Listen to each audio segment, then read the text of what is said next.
මේවයි තහනම් බඩු තිබුණද කියලා කවුරුත් අද දන්නේ නැති තත්ත්වෙට පත් වෙලා තියෙනවා. මෙන්න මේවා හෙළිදරව් කිරීම රජයේ යාපත. අපිට මේ ආණ්ඩුව වටන්න ඕනේ නැහැ.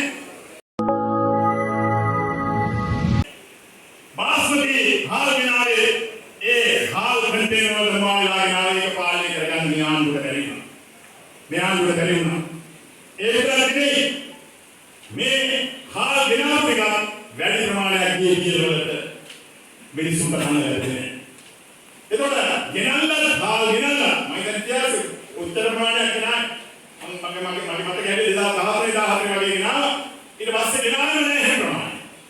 අර කාමනික පොර ප්‍රශ්නේ නැස්සන් අඩු වෙලා ඉච්චර කාල ප්‍රමාණයක් වෙනවා. හැබැයි නාවට මිලක් හදලා දෙන්න බැහැ. දැන් ආයෙත් හදන්නේ. එදා කිව්වා මෙට්‍රික් ටන් ලක්ෂ 3ක් දෙනවා. මෙට්‍රික් ටන් ලක්ෂ 3ක් ගන්නවා කියලා සල්ලි වෙන් කරා කියලා අමතුරු කියලා ගබඩා බැලුවා. මෝල් බැලුවා. මෝල් බැලුවා නෑ මෝල් 21ක් ගිනි කියලා තිබුණේ 88 89 ලා. හැබැයි ඒ වගේ ගිහලා තියෙන මෝල් දෙකක් තුනක් බැලුවා හිතුරක් කොට පන්නේ ගමව බලලා අපි මේ වයින් මේ මෙට්‍රික් ටන් ලක්ෂ 3 අරගෙන මේක පාලනය කළා අපි මහා මූලකාරයන්ට පාඩම අතු ගන්නන්න ඒගොල්ලන්ට වඩා අඩු වෙන දෙනවයි කියලා. මොකද උනේ මේ වෙනකම් කයිවාල් ගහවල ගන්න පුළුවන්නේ හාල් ලොරි පහමාරයි. හාල් ලොරි පහමාරයි. මෙට්‍රික් ටන්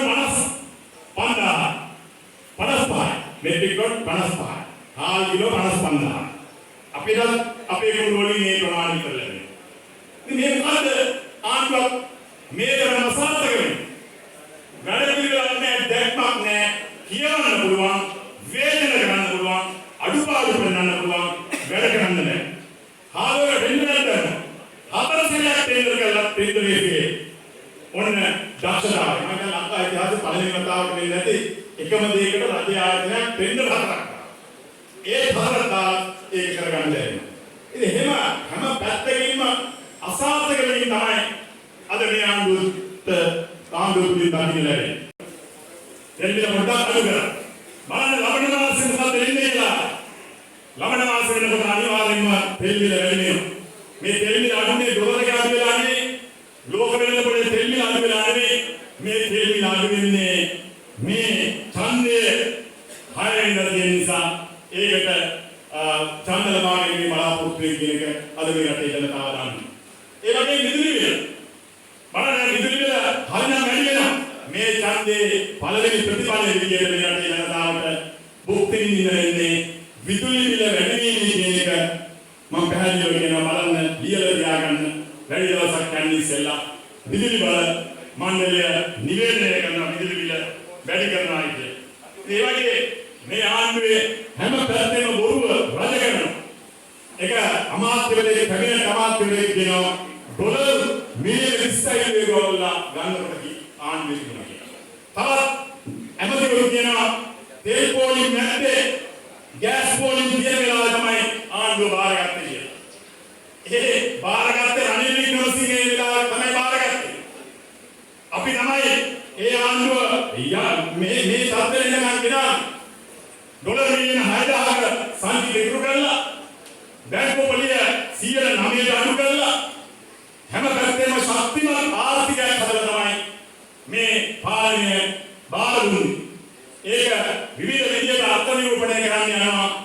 හැම වෙලාවෙම කියන අපි බාරගත්තේ අමාරුම බංකොලොත් වෙච්ච වැටිච්ච පොලිය තිබිච්ච භාණ්ඩාගාර විනිශ්චය අවස්ථාවක් කියලා නෙමෙයි.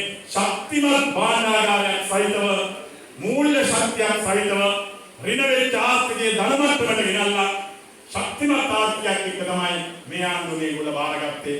අද මේ යන්නේ ඒ එකතු කරපු දෙයක් නිසා අලුතෙන් හොයාගත්තු දෙයක් නිසා නේ කියන එක අපිට හැදිලා කියන්නේ. මොනවාද මේ කාලය ඇතුළත අලුතෙන් කරපු දේවල් කියන්නේ? මොකක්වත් නැහැ.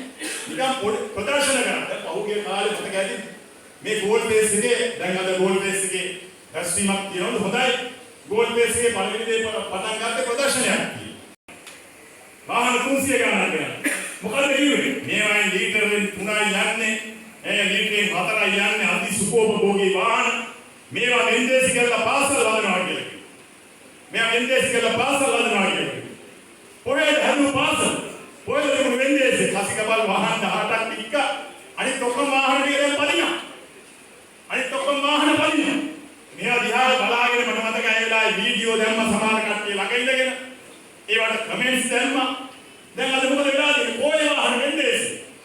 ඒවා නෑ. ඒ නිසා හයිවාරු විතරයි, බොරුව විතරයි වෙන කිසිම දෙයක් මේ ආණ්ඩුවට කරන්න බැරි වුණා කියන එක පැහැදිලිව පේන්න තියෙනවා. දැන් මහාන ගෙන්නන තහනම අයින් කරා. මේ තහනම අයින් කරන තීන්දුව ගත්ත අපි ඉඳපු කැබිනට් එකේ නිවාසී පාර්ලිමේන්තුමාල ඉඳපු කැබිනට් එකේ තමයි තීන්දුව කරේ සාකච්ඡා කළ වාහන ගේන්නේ. අද හැබැයි මොකද වෙලා තියෙන්නේ?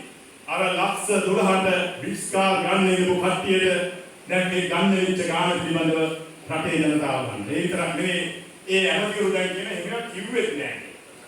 බොරු කියලා ආයෙත් අපි බොරු කිව්වෙත් නෑ. දැන් Facebook එකට ගියාම සමාජ මාධ්‍ය ජාලවලට ගියාම එකම විහිළුවක් බවට පත් වෙලා තියෙනවා මේ ආණ්ඩුවේ වැඩ කරන පිළිබඳව. තාම ඒ ගැන කොමිටියක් පත් කරා කියලා දෙනවා. තාම මේකේ ප්‍රතිඵලයක් ඇවිල්ලා නැහැ. අපි බලාගෙන ඉන්න මොකද්ද මේවයි තිබුණේ කියලා. මේවා කුඩු තිබුණාද? මේවා රත්තරන් තිබුණාද? මේවයි තහනම් බඩු තිබුණාද කියලා කවුරුත් අද දන්නේ නැති තත්ත්වයකට පත් වෙලා තියෙනවා. මෙන්න මේවා හෙළිදරව් කිරීම රජයේ යහපත. අපිට මේ ආණ්ඩුව වටන්න ඕනේ නැහැ. අපිට මේ ආණ්ඩුවට විරුද්ධව අපි කිසිම දෙයක් කළා නැහැ. අපේ මේ වෘත්තීය සමිති නායකයෝ කිසිම වෙලාවක තාම වැඩවර්ධනයක් කරේ නැහැ හැටියට. විරෝධතාවයක් පැවැත්වුවේ නැහැ. මොකද අපි හිතනවා අපි ආණ්ඩු බලයේ ඉඳපු කණ්ඩායම් විදියට ආණ්ඩුවක් ජනතාව බලයට පත් කරලා තියෙනවා. ඒ ඇටයම් කාලවකවානුවක් දෙන්න ඕනේ. මේ ආණ්ඩුවට කිසිම බාධාවක් අද විරුද්ධ පක්ෂයේ කිසිම පක්ෂයකින් වෙලා දැන් තියෙන ආණ්ඩුවට වැඩ කළා වෙන එක.